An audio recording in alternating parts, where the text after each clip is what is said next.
And now we'd like to keep the ball rolling with our next presenter. So next up, and we're very fortunate for this, we have Brother Ammar Ahmed, the Public Relations Coordinator for ICNU Relief. And he's going to explain to us the importance of halal promotion on both the local and the federal levels. Brother Ammar, the floor is yours. Assalamu alaikum wa rahmatullah. Alaikum salam, bro. Ibrahim, can you give me permission to show my video, inshallah? So as Brother Ibrahim mentioned, I work for ICNU Relief, the Islamic Circle of North America. We're a domestic human needs organization, alhamdulillah, with over 50 odd something food pantries across 13 states. And what we try to do on a local level, on a state level, on a federal level, is to push for halal food access for our Muslim beneficiaries, our Muslim clients. But before I talk about that, I want to take a step back. And I want to say Jazakallah khair to Auntie Nia, because I feel like I'm standing on the shoulders of giants speaking before you. And I honestly feel embarrassed after speaking after Auntie Nia, because I don't have that wealth of information, mashallah, or the accolades or credentials that she has. So I truly want to appreciate her for everything that she's done for the Muslim community, and for Muslim Americans like myself, who call this place home, who aren't going back home, like she aptly mentioned. And I want to speak to some of the things that folks are commenting in the chat box, and it's great to see this level of participation. I think one word we have to keep in mind is the word democracy. When we look at the word democracy, it's a word, it comes from the Greek language, and it's two parts. The demos is the first part of that word, and krasi is the second part. And demos means people, and the second, people, and krasi means rule. People's rule, or the rule of the people. Now, America is a democracy. It's a representative democracy. And we go to the ballot box and we elect our representatives to make laws on our behalf.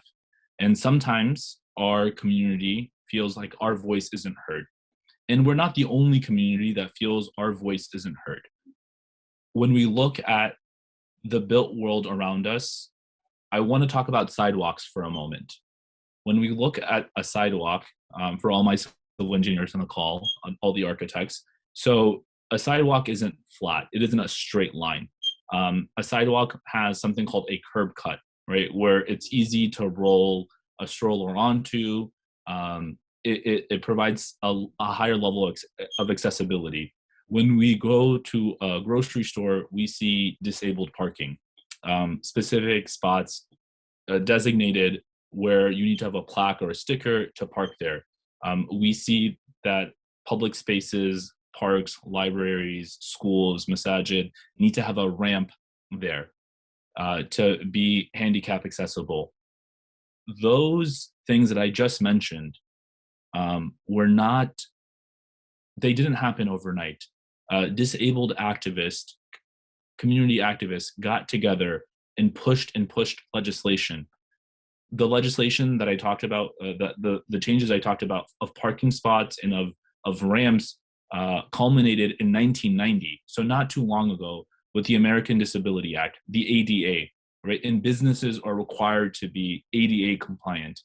This group, right, also a minority in America, also not a lot of political weight, and most of the time forgotten and overshadowed, unheard. But they kept on pushing their message over and over and over again. The movement started in the 1960s to push for higher access for folks with disability. It took them 30 years to get through a piece of legislation, and that piece of legislation finally culminated in these big changes, which made public spaces like schools and libraries more accessible and made private businesses accountable to make sure that they had accommodations for folks with disability. Why do I mention this before speaking about halal? Is because we, like the disabled community, are a minority community within the United States. And we have to keep on raising our voice, like Auntie Nia said. We have to keep coming back to the table over and over and over again.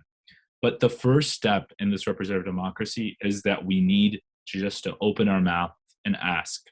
I had a meeting last week with the United States Department of Agriculture, the USDA. It's probably a symbol that you've seen on products. Something is labeled USDA organic. And I said, how do we increase halal food for our children in schools? And I thought this was some kind of high level federal policy change that needs to be required to be trickled down to states and localities. She simply said that you need the parents to ask on a school level. So they need to reach out to the school principal, to the food handler, the food manager that runs the school kitchen. They possibly have a district-wide nutritionist to let them know that you have Muslim students in your school district. You have pockets of Muslim populations in these specific high schools, middle schools, elementary schools, and what accommodations can the school district make? And she gave the example of students with nut allergies or with any specific type of allergy, and how the school will make accommodations for children with nut allergies. But the first thing you need to do is just ask, reach out to the school administrative staff, reach out to the decision makers and say, hey, we have so-and-so number of Muslims. What can you do to help accommodate our needs? And I think that was such an eye-opening thing for me specifically, because I thought like so many things need to be changed. But the first step, she just told me, was to see what they could do for you on a local level. Because on a federal policy standpoint, most of what the USDA is doing for school meals is just providing reimbursements. A lot of the decision making is happening on a local level. And so I just want to give that piece of example. And the second example that I want to give, and Johanna is going to talk more about how to do that advocacy, but the second example I want to give is around halal meals for food pantries, right? So ICNA Relief is working on this issue, and we are lobbying on the issue, or not lobbying, I should say, better so advocating around this issue. And inshallah, we definitely need your help. And I'm going to ask Ibrahim, once we develop some fact sheets and whatnot, to disseminate that information and move that information across. I know Brother Mahmoud is talking about certification. There are a lot of local certifying bodies, and this is not my realm of expertise or area of work. So I'm definitely going to point those questions back to Brother Saleh and Brother Ibrahim. I know that shayukh and imams are working on this issue. I know in New York, they have a local certifying body. Chicago, for example, Imam Hamza Maqbool has been pretty keen on this issue.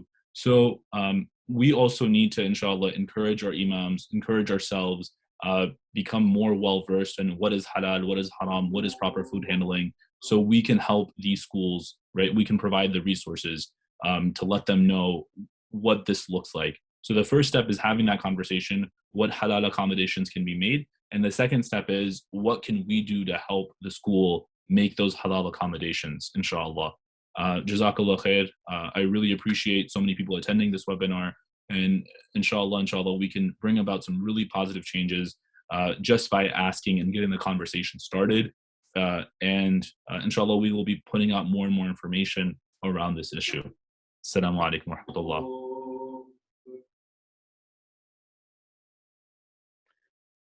Thank you very much for that, Brother Ammar.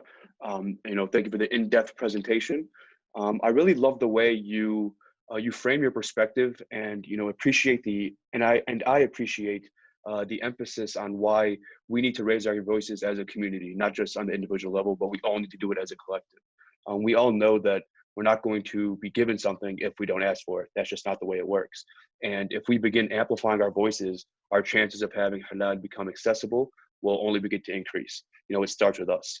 And yes, we will be putting together fact sheets that contain some of the information that Brother Ammar and Antonia has discussed with you guys, and we'll be sending that out to everybody following the completion of the webinar, so you can kind of take that with you and hold on to that, and continue to spread the message throughout all the other Muslims in the community. Inshallah. And Ibrahim, I just want to make one point, sorry, that when I gave the example of the ramps and the sidewalks, disabled people aren't the only one benefiting from it. You see moms, right? My sister, mashallah, has little ones. She has a stroller.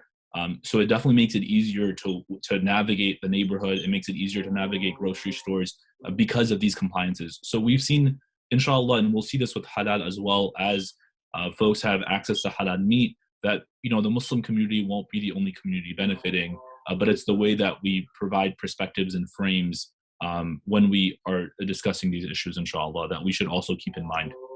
Yes, I agree with that 100%. The benefits of halal, it's the religious requirement. That's one aspect of it, but it's also it's the healthiest way to prepare the meat. It's the cleanliness process. It's done with the most attention to detail. So the actual food that goes through the halal certification process is actually the best product, not just for Muslims, but for the whole entire country and entire population. So thank you for that, Brother Ammar. I appreciate your time